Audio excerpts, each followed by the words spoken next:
इस महेश का कुछ करना पड़ेगा। साला अपने आप को बहुत स्मार्ट समझता है। उसकी चिंता तुम मत करो मेरी जान, वो तो लूजर है। रुपेश चला गया, सुनील को बिजनेस का कुछ अता पता है नहीं, और गौरी वो तो दिमाग से वैसे ही पैदल है। बचा कौन? हम। आप बस इतना करिए कि सही वक्त पर सही इंफॉर्मेशन मुझे देते रहिए कि कब कौन कहाँ क्या कर रहा है। जज्बाती लोगों को बेवकूफ बनाना बड़ा आसान होता है। सब कुछ मूंद के न रख दिया तो कहना। क्या बात है। मैंने रुपेश को नहीं मारा। भागने का प्लान तुम्हारा ही था ना? जब उसने मना किया तो उसे मार डाला तुमने? मैं तो उससे प्यार करती थी। मैं खुद को मार सकती हूँ लेकिन रुपेश को नहीं मार सकती। उसके घर वालों ने मारा होगा उसे। उसके बाप ने। नफरत करता था वो रुपेश से। बहुत दर्द हो रहा है। मैं आराम से लगाती हूँ। तुम्हारा बाप भी ना जानवर है। कैसे मारा है तुम्हें? मुझे लगता है हमें भाग के शादी करना पड़ेगा। बाबा क्या चल रहा है? बाबा क्या मारो बाबा। छोड़ो बार बोला दूर रहे इससे। आइंदा अगर मेरे बेटे के साथ दिखाई दी ना तो तेरी जान ले लूंगा मैं। चल निकल यहाँ से, निकल। उसके घर वालों ने उसकी शादी तय कर दी थी। वो बहुत डर गया था। मैंने उसे हौसला दिया, इसलिए वो मुझसे शादी करने के लिए तैयार हो गया। फिर हमारा प्लान था कि 12 सितंबर को हम घर से भाग जाएंगे। 12 सितंबर क्यों? क्योंकि 13 सितंबर को उसकी सगाई होने वाली थी। सर, मैं आनंदी में उसका वेट कर रही थी, लेकिन रुपेश वहां नहीं आया। मुझे लगा कि रुपेश ने मुझे धोखा दिया है, चला गया वो मुझे छोड़ के। मुझे बहुत गुस्सा आया कि उसे जान से मार दूं, लेकिन मैंने रुपेश को नहीं मारा। मैं उसे कैसे मार सकती हूँ? जरूर उसके बाप ने मारा होगा उसे पता चल गया था कि रुपेश और मैं सगाई करने वाले, और शादी भी। इसी गुस्से में ना उसने रुपेश को मार दिया होगा। हाँ, उसी ने मारा होगा। बहुत इज्जत प्यारी है ना उसे अपनी, इसलिए उसने ही रुपेश को मारा होगा। ठीक है,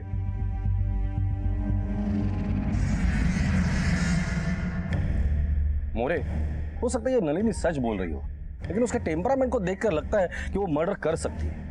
रुपेश अगर नलिनी को नहीं मिला तो फिर गया था कहाँ?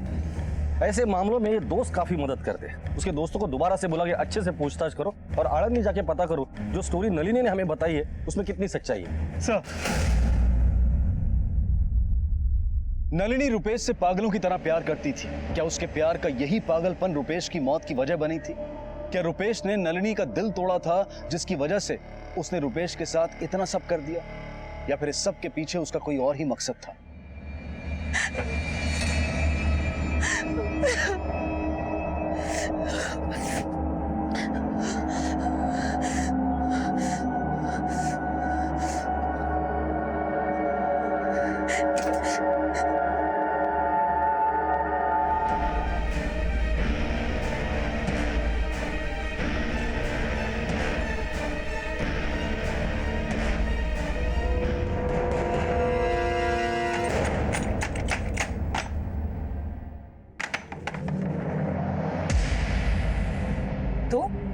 क्यों आया यहाँ? रुपेश तो गया, अब तो मेरे साथ ही मैच खेलना पड़ेगा। बकवास मत कर, समझा? क्यों? अब मेरी बातें बकवास लगने लगी हैं? मेरे का चला जाए तो जान से मार दूंगी। निकल ऐसे। मैच तो तेरे साथ ही खेलूंगा।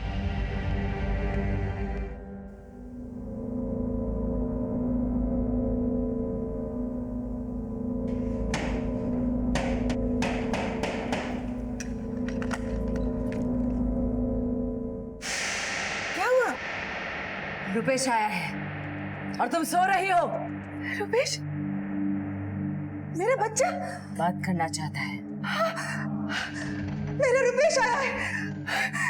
कहाँ है मेरा रुपेश? रुपेश वो रहा रुपेश कहा रुपेश देखो देखो वहाँ ही है रुपेश वहाँ ही है देखो ये रहा रुपेश कहाँ है रुपेश ये क्या खड़ा है रुपेश को भूख लगी है माता ने कहा है उसे खाना खिलाना है पैसे दो पर मेरे पास पैसे तो नहीं है अभी पैसे नहीं ये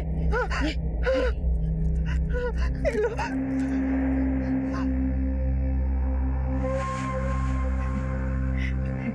अब खा लेगा रुपेश खा लेगा रुपेश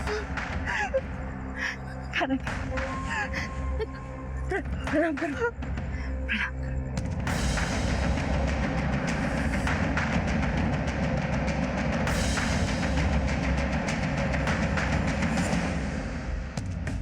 ठीक है, कोर्टात जमा करा पेपर। सर हम आलंदी गए, वहाँ रुपेश और नलिनी की शादी की नोटिस लगी। पूछताछ में पता चला कि नलिनी वहाँ पूरा टाइम इंतजार कर रही थी जब रुपेश का मर्डर हुआ। उनके बैंक अकाउंट में भी कोई ट्रांजैक्शन नहीं है, मतलब सुपारी किलिंग का भी एंगल नहीं हो सकता। रुपेश के कॉल रिकॉर्ड्स क्या कहते हैं? तो रुपेश के कॉल रिकॉर्ड से पता चला है कि ज्यादातर वो नलिनी से ही बात करता था। इसके अलावा बाकी जितने भी कॉल होते थे या तो काम के लिए या तो फिर बचपन के दोस्त सन्नी और सद्दाम को। उठाकर लेकर आओ इस सनी और सद्दाम को। सर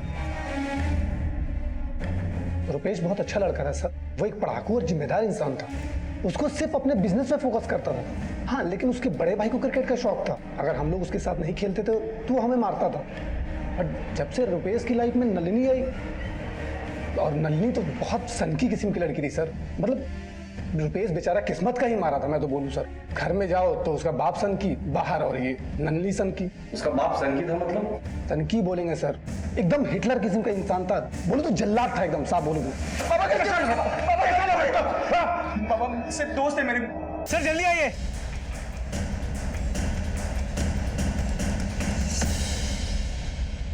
सर कटा हुआ सर, दोनों आंखें फोड़ी हुई। लगता है इसे यहाँ फेंक के कोई हमें चुनौती दे रहा है। इसकी फोटो हर पुलिस स्टेशन में सर्कुलेट करो। हो सकता है किसी ने इसकी मिसिंग कंप्लेंट लिखाई है। मोरे, अगर सिर यहाँ है तो धड़ कहाँ है इसका? महाराष्ट्र के पुणे शहर में पुलिस स्टेशन के ठीक सामने किसी सरफिरे ने कटा हुआ सर फेंक दिया। पुलिस को इस विक्टिम के बारे में कुछ नहीं पता था। उनके लिए केस अंधेरे में तीर चलाने जैसा था। किसी को इतनी दर्दनाक मौत देने के बाद पुलिस को भी चैलेंज करने की कोशिश की गई थी। पुलिस के लिए खुली चुनौती कई सवाल लिए खड़ी थी।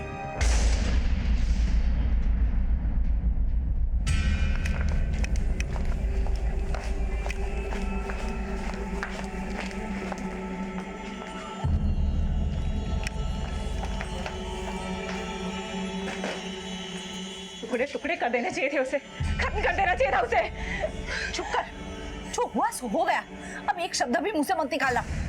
ढिंढोरा पीटोगे तो सबको पता चल जाएगा। भूल जा सब कुछ। कैसे भूल जाऊं? उसने मुझे धोखा दिया है, मेरे साथ चीटिंग की है, उसने इस्तेमाल किया मेरा। उस कुतरे को कैसे भूल जाऊं मैं?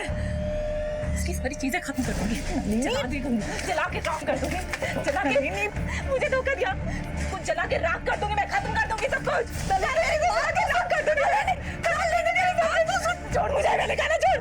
सब कुछ जला के राख कर दूंगी मैं, सब कुछ खत्म कर दूंगी मैं।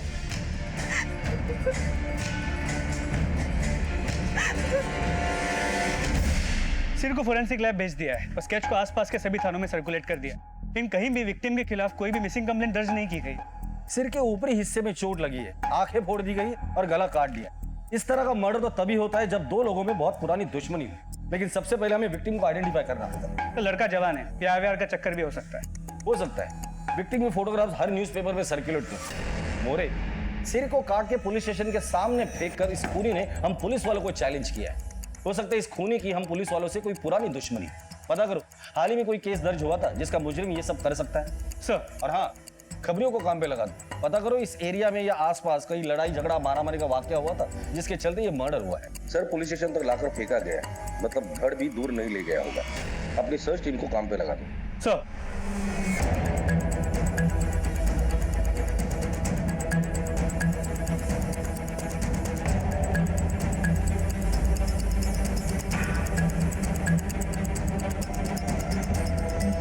माता, मेरा बच्चा कहाँ है? माँ, माँ, मैं नंगे पर महालक्ष्मी मंदिर जाऊंगी। माता सब बताएगी, माता सब बताएगी, माता सब बताएगी। माता को सब दिख रहा है, सब कुछ नजर आ रहा है। माता सब बताएगी, माता सब बताएगी। हो गया इसका शुरू। क्या कर रहे हो? क्या पागल बना है? तुम बीच में मत बोलो। मेरे बच्चे से ज्यादा कीमती नहीं है पैसे। माता माता हाँ माँ। माता को सब दिखता है। कहाँ है मेरा बेटा?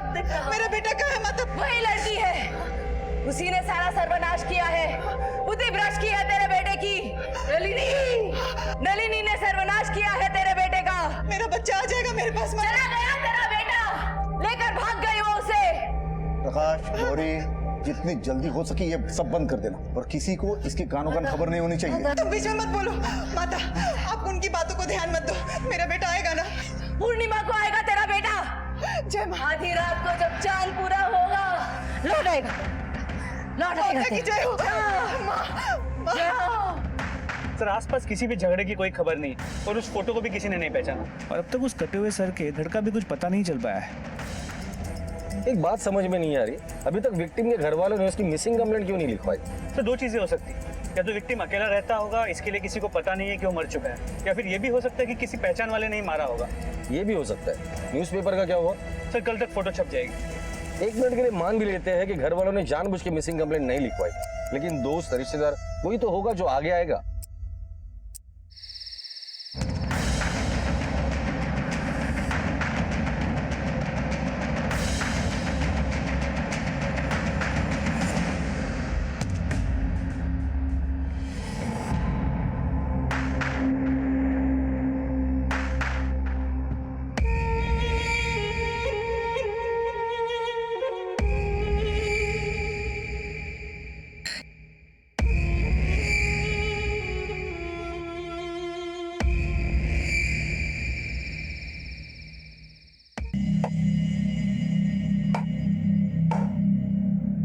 महेश बाबा खाना लगा दिया है। महेश बाबा क्या करता है? लागे ना, जब देखो तब क्रिकेट। बाबा खाना यहाँ रख दिया है, खा लेना।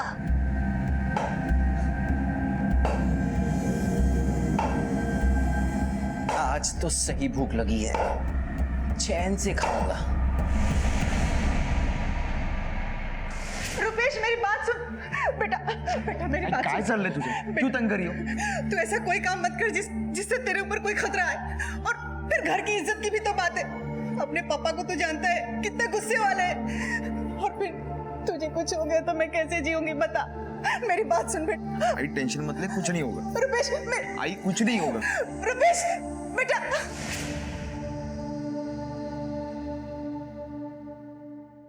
तुम्ही डायल केलेला नंबर बंद आहे, कृपया थोड्या वेळाने पुन्हा प्रयत्न करा।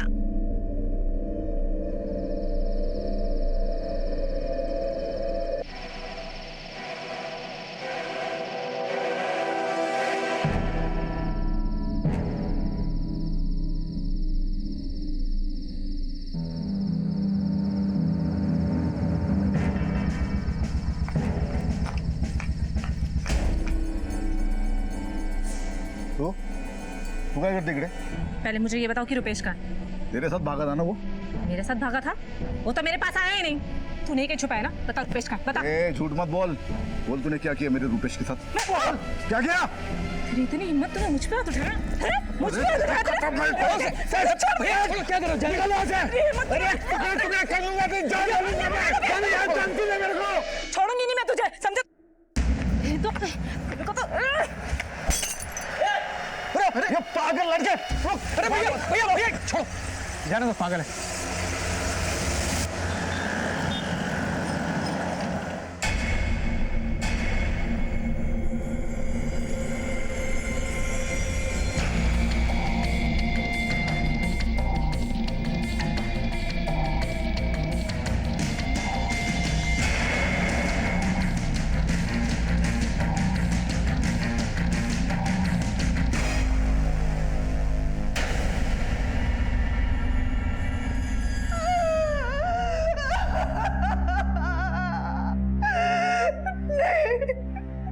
मैंने देख पाया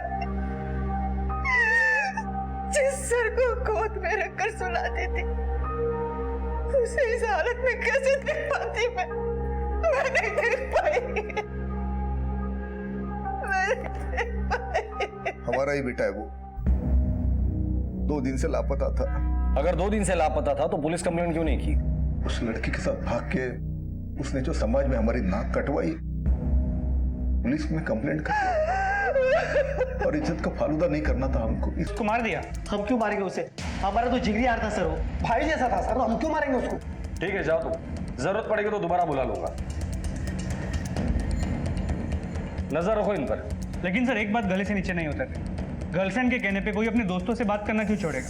और नलिनी ने भी अपनी स्टेटमेंट में सद्दाम और सन्नी के बारे में कुछ नहीं बताया। लेकिन सबने एक बात कॉमन बताई, ये सुनील बहुत ही सन के आदमी था। नलिनी के पास मोटिव था मारने का, लेकिन अगर नलिनी ने रुपेश को नहीं मारा है तो फिर किसने मारा? इस सावंत फैमिली की पूरी इंफॉर्मेशन निकालो। सर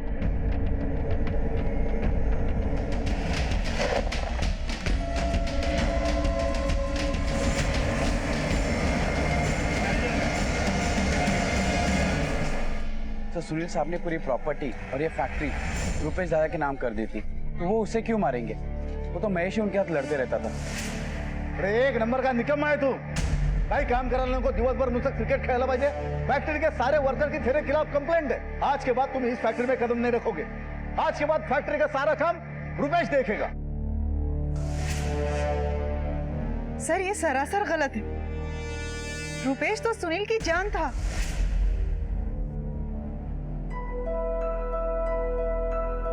रुपेश तो ताकत था सुनील की, सबसे जिम्मेदार वही था। उसके बड़े भाई और चाचा तो किसी काम के लायक ही नहीं है।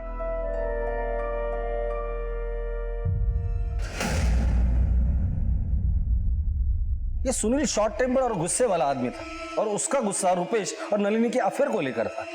मोरे, मुझे नहीं लगता कि कोई भी बाप अपने बच्चे को इतनी बेरहमी से मार डालेगा। सर, घर से लेके बैंक तक सारा पैसा गायब है। क्या?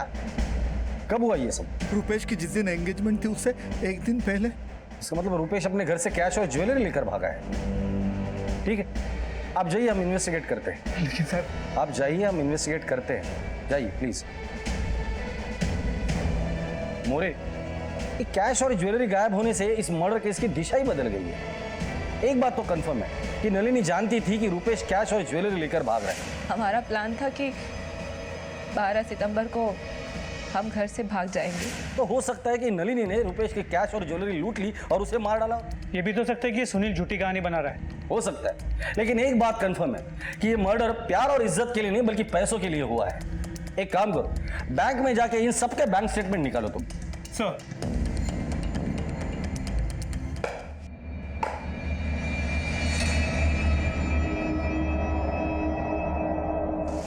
बाबा, हम दोनों एक दूसरे से प्यार करते हैं और शादी करना चाहते हैं। मैं इसके बिना नहीं रह सकता।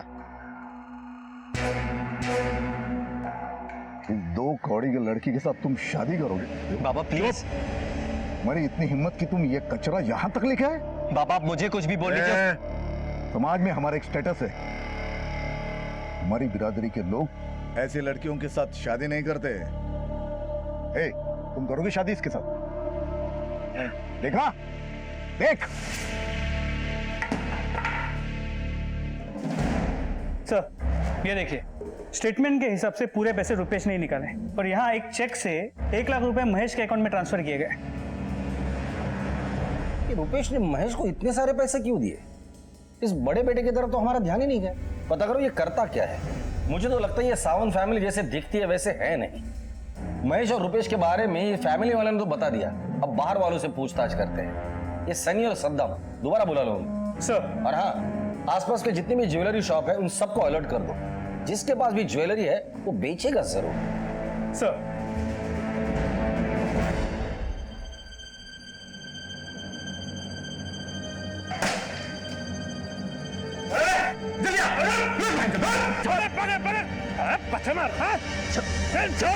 मुझे पकड़ने में 1 मिनट नहीं लगा। एक पत्थर फेंका, पकड़ लिया। उसने जो किया उसके लिए उसको नहीं पकड़ा।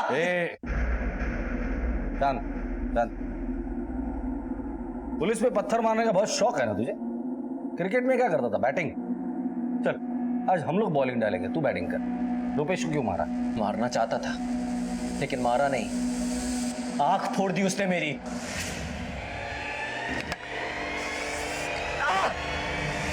ये देखिए, मेरा क्रिकेट का करियर खराब कर दिया, आई बाबा का प्यार छीन लिया, लेकिन मैं कुछ नहीं बोला, हमेशा चुप रहा, कभी कुछ नहीं बोला मैंने। साहब नाम के भाई थे, दोनों का 36 का आंकड़ा था साहब, एक दूसरे को सामने देखना भी पसंद नहीं करते थे साहब। महेश को क्रिकेट का भूत सवार और रुपेश को इश्क का, दोनों के दोनों बेकार थे सर। जब से मेरी आग गई तब से मैं क्रिकेट नहीं खेल पाया, बस अपने आप को दिलासा देने के लिए बच्चों को कभी कभी सिखा देता हूँ। सिखाना क्या साहब, सही है ना, ये नलिनी है ना, पहले महेश की गर्लफ्रेंड थी, महेश की आग क्या फूटी, इसकी तो किस्मत ही फूट गई साहब। मुझे हर तरफ से धोखा मिला, बाबा ने सारा हिसाब किताब रुपेश के हाथ में सौंप दिया, मुझे एक एक पैसे के लिए उसके सामने हाथ फैलाना पड़ता था। ऊपर ऊपर तो हाथ जोड़ता था साहब, लेकिन अंदर ही अंदर ना लावा था लावा। रुपेश की फेंकी हुई बॉल मेरी आग पर लगी और मेरी आग फूट गई। मैंने पुलिस में कंप्लेन भी की, क्योंकि मैं जानता था कि रुपेश ने जानबूझकर मेरी आग फोड़ी है, लेकिन नहीं, ना तो आप लोगों ने मुझ पर भरोसा किया, ना मेरे घर वालों ने। आज आपको मेरी कंप्लेन लिखनी पड़ेगी। आग गई है मेरी आग, कोई बटुआ चोरी नहीं हुआ है। कर क्या रहे हैं आप लोग? आज मेरी कंप्लेन लिखिए आप। देखो हमने वो तहकीकात कर ली है, वो तो सिर्फ एक एक्सीडेंट था। अरे खाक एक्सीडेंट था, अरे साफ साफ क्यों नहीं कहते कि आप लोगों को कुछ करना नहीं है, बोली सूरत पे जा रहे हो उसकी आप। इसीलिए मैं आप लोगों पर अपनी भड़ास निकालता हूँ। अपनी भड़ास निकालने के लिए तुमने रुपेश को मारा, उसकी आंखें फोड़ी, और पुलिस वालों पर भड़ास निकालने के लिए उसका कटा हुआ सर पुलिस स्टेशन में डाल दिया। अब हम पुलिस वाले कैसे भड़ास निकाल दिया ना, वो दिखाता हूं तुझे। देखिए मैं आपसे क्या, मैंने उसको नहीं मारा।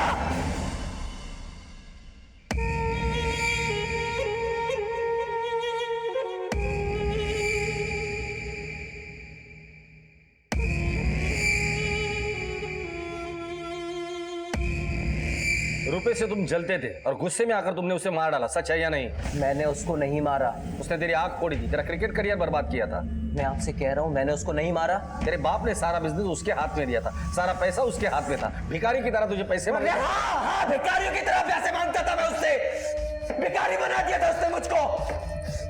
कभी समझने की कोशिश नहीं की उसने मुझे, हर बार ये जताता था कि मैं कुछ नहीं कर सकता। जब से बाबा ने उसके नाम पे वो बिजनेस किया था, मुझे नीचे दिखाने लगा था। वो भाई नहीं था, वो दुश्मन था, दुश्मन। कभी किसी बात पे मेरा साथ नहीं दिया, पर मरा होगा ना उसी लड़की के चक्कर में। वो लड़की तो तेरी गर्लफ्रेंड थी ना? क्या बकवास कर रहे हैं आप? क्यों, तेरा उस लड़की का अफेयर नहीं था? था, मेरा अफेयर था उससे, लेकिन उसने भी वही किया। मेरी आंख फूटने के बाद जाकर सो गई वो उस रुपेश के साथ। तो महेश के लिए तुमने रुपेश को मार डाला। महेश वो तो पागल है, रुपेश के आगे महेश की तो कोई बराबरी ही नहीं थी। हो सकता है कि रुपेश ने अपने बाप के कहने पर तुमसे रिश्ता तोड़ना चाहा और गुस्से में आकर तुमने उसे मार डाला हो। नहीं सर, मैं ऐसा कैसे कर सकती हूँ? जिस गले में मुझे वरमाला डालनी थी, उस गले पे छुरी कैसे चला सकती हूँ मैं? हेलो, क्या? ठीक है माते सर, तलेगांव के घर में एक लाश मिली है। महेश को क्रिकेट का बहुत शौक था, उसे ऐसा लगता था कि रुपेश की वजह से ही उसकी एक आंख खराब हुई, जिसके कारण वो जिंदगी में कभी क्रिकेटर नहीं बन सकता। जब पुलिस को रुपेश का सर मिला तब उसकी भी दोनों आंखें फूटी हुई थी। तो क्या महेश था रुपेश की हत्या के पीछे? क्या उसी का बदला इस जुनून की हद तक पहुंच गया था? इस केस में पुलिस के शक की सुई 3 लोगों पर थी, रुपेश की प्रेमिका नलिनी, रुपेश के पिता सुनील और रुपेश के भाई महेश पर। रुपेश की हत्या के बाद पुलिस को एक और हत्या की जानकारी मिली थी। क्या इन दोनों हत्याओं का आपस में कोई कनेक्शन था? आखिर कौन था इन हत्याओं के पीछे? हाँ साहब, मैंने फोन किया था, उधर लाश पड़ी है। आप लोग यहीं पे रुकना। जी।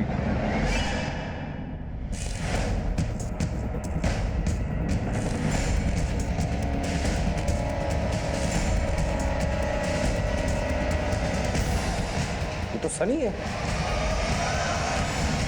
रूम की तलाशी लो। सर मुंह से झाग निकल रहा है, लगता है पॉइजनिंग का केस। 2 ग्लासेस है, एक सनी का है, तो दूसरा कौन था?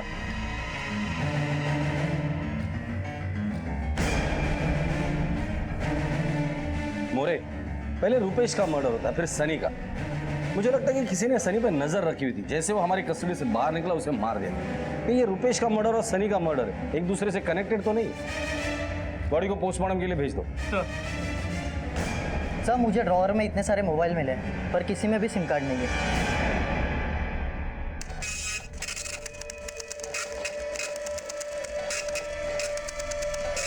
सनी के अकाउंट में इतने हेवी ट्रांजैक्शंस, आखिर वो इतने पैसों का करता क्या था? मोरे, रुपेश, सनी, सद्दाम, 3 खास मित्र, जिसमें से रुपेश और सनी मारे जा चुके हैं, बचा है सद्दाम। कुछ तो लिंक है जो हमसे छूट रही है। उठाकर लेकर आओ इस सद्दाम को। तो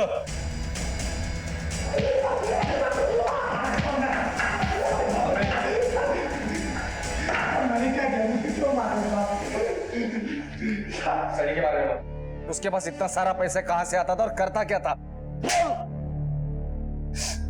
साहब हम लोग क्रिकेट मैच में बैटिंग करते थे, सनी को उसकी लत लग गई साहब। महेश भाई भी बैटिंग करते थे, लेकिन वो रुपए से पैसे उधार लेते थे। ये सब तो पहले नहीं बता सकता था। निकल अभी तो, लेकिन शहर छोड़ के जाने के बारे में सोचना भी मत। नहीं जाऊंगा साहब, क्यों जाऊंगा मैं? जा।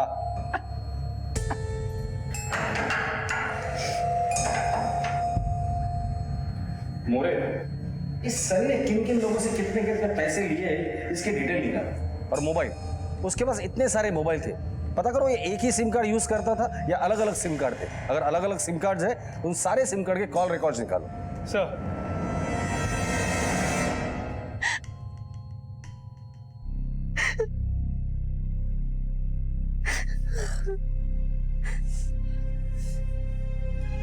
चुप हो जा बेटी, कितना रोएगी?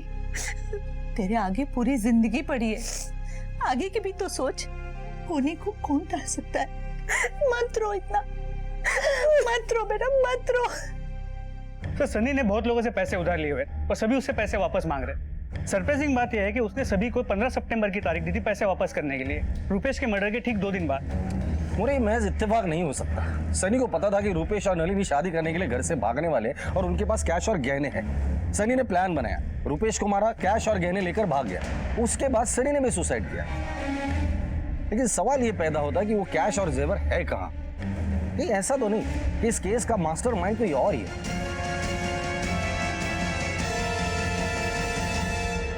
एक काम करो, सनी के जितने भी फोन्स हमें मिले, सारे कॉल रिकॉर्ड बारीकी से चेक करो।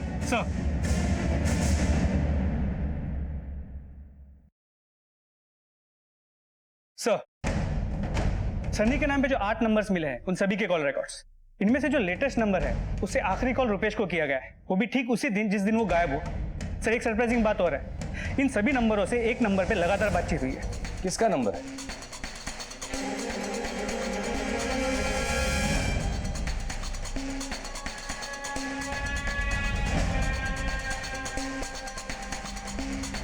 सर इधर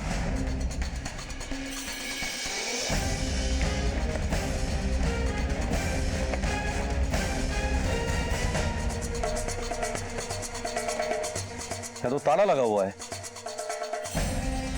अरे सुनो, ये ताला कब से लगा है? पता नहीं सर। मोरे, दरवाजा तोड़ दो। सर घर की तलाशी लो अच्छे से।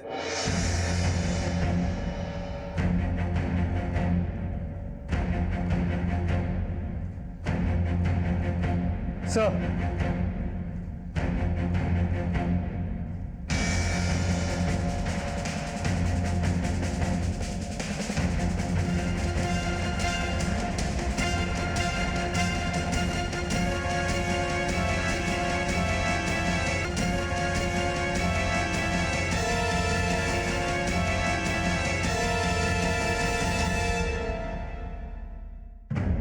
बिना सिर की बॉडी, बॉडी रुपेश की हो सकती है। बॉडी को पोस्टमार्टम के लिए भेजो और कंफर्म करो ये बॉडी रुपेश की है या नहीं।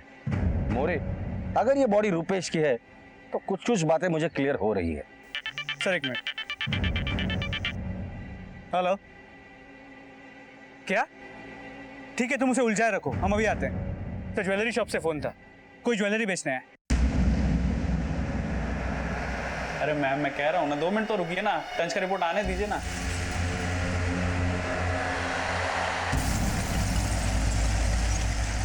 और कितनी देर लगने वाली है? थोड़ी देर बस आने वाली टंच की रिपोर्ट। चोरी का सोना बेचने की असली जगह मैं बताता हूं आपको। ले चलो इसे। हमें अंदाजा नहीं था इस चेहरे के पीछे एक दूसरा रूप भी छुपा हुआ है। क्यों किया ये सब? मैं सावंत परिवार के घर में आके रहने लगी। करने वाला काम था दिला साहब, पर मैंने कभी इज्जत नहीं की। हर बात पे धुतकारते मुझे। ये रख और जा, रख। तंग आ गई थी मैं इस जिंदगी से। फिर एक दिन रुपेश का दोस्त सनी मुझे मिला। हम दोनों एक दूसरे को पसंद करने लगे। धीरे धीरे दूरियां भी नजदीकियां बन गई।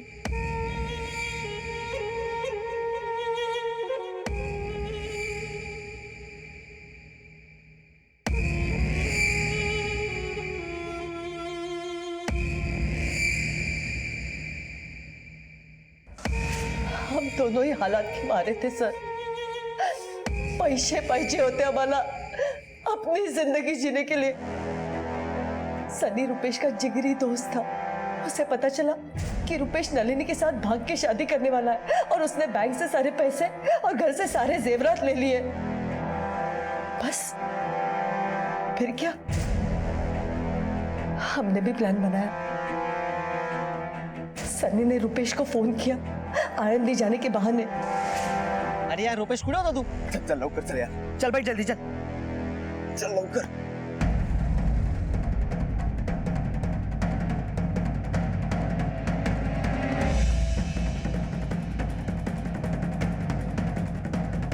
काय झालं यार?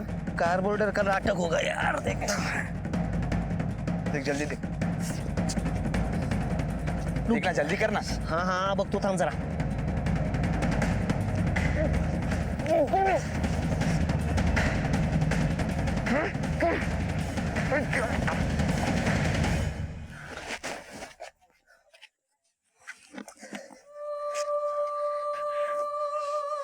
अब इसका क्या करना है? इसका क्या करना है वो मुझे मालूम है। ऐसा कुछ करना है कि शक पूरा महेश पे जाए। पर कैसे? हमारा इरादा रुपेश को मारने का नहीं था।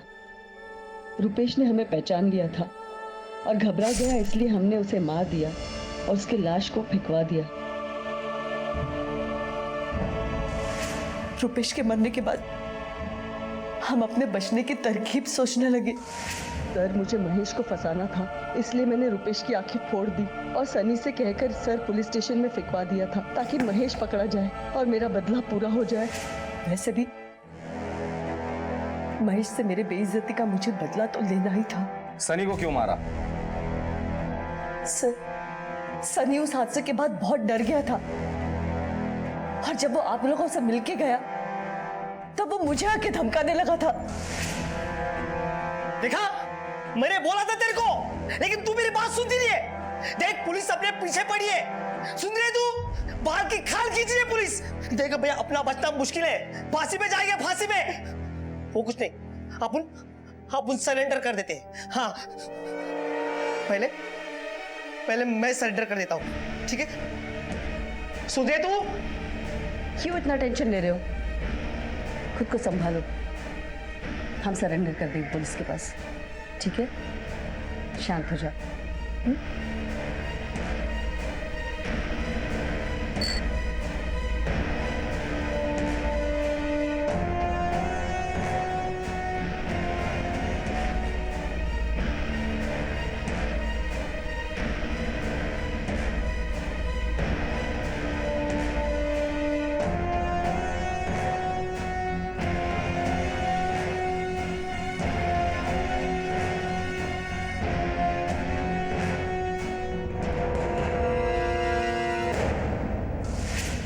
मैं गहने बेचकर कहीं दूर जाना चाहती थी।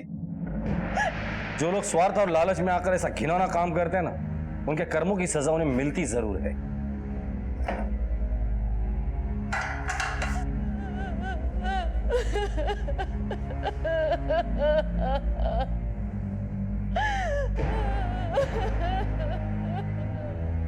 इंसान की जिंदगी से ज्यादा कीमती इस दुनिया में कोई चीज नहीं है। लेकिन फिर भी कुछ लोग लालच के जाल में ऐसे फंस जाते हैं कि उनके लिए जिंदगी की कीमत ही खत्म हो जाती है। हर कोई चाहता है कि वो एक अच्छी जिंदगी बिताए, उसे किसी चीज की कोई कमी ना हो, लेकिन अपने मन और अपनी इच्छाओं पर काबू रखना इतना भी मुश्किल नहीं है। ये जरूरी नहीं है कि जिंदगी ने हमें जो नहीं दिया है वो हम किसी और की जिंदगी से छीन लें। सपने जरूर देखने चाहिए, लेकिन उन सपनों को सच करने के लिए मेहनत करनी पड़ती है, अपनी नींद की कुर्बानी देनी पड़ती है। इस दुनिया में हर किसी को चीजें प्लेट में सच कर नहीं मिलती हैं, उन्हें अपनी जद्दोजहद से हासिल करना पड़ता है। बेहतर जिंदगी जीने का हक सबको है, लेकिन उसकी कीमत किसी की जान या कोई गुनाह हरगिज नहीं हो सकता। इसी विचार के साथ अब मैं अनूप सोनी आपसे विदा लेता हूं। फिर मुलाकात होगी अगले एपिसोड में एक और चौंका देने वाले केस के साथ। तब तक अपना और अपने परिवार का ख्याल रखें और देखते रहें क्राइम पेट्रोल डायल 100। सबक एक को सीख हम सबको। जय हिंद।